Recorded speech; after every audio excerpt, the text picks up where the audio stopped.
Hindi mo rin talaga masasabing sayang lang ang oras sa mga kalokohang ginawa mo nung kabataan ka pa eh.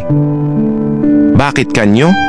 Eto habang tumatanda kayong magbabarkada, unti-unting nababawasan yung mga inuman, tambay, kwentuhan, kasi nga lahat busy na. May kanya-kanya ng responsibilidad bawat isa. Yung mga dating isang aya mo lang kumpleto na kayo, minsan susunduin nyo pa sa bahay para lang payagan.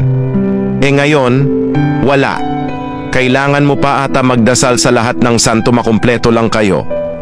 Kasi aminin natin, may mga mas mahahalagang bagay na kasi tayong dapat unahin di ba? Pamilya, trabaho, career, pera, love life. Kaya gustuhin mo mang makasama yung mga tropa mong daig pa magkapatid sa sobrang close nyo, ang hirap na magawa. Kasi meron ng due date, bills, naghahabol ng promotion, nagpapayaman, busy sa career, o minsan ayaw lang talaga payagan ng asawa Kaya yung mga kalokohan, katarantaduhang ginagawa nyo dati. Oo, minsan mali, dala lang ng kabataan, o lasing pero hindi yon pag-aaksaya ng oras kapatid.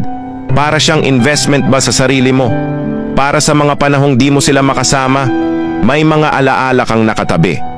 Yung tipong kahit wala sila, pag naalala mo yung mga pinaggagawa nyo dati para kang lumalaya, parang bumabalik yung pagkabata mo, tapos ayun, mapapangiti ka na lang bigla.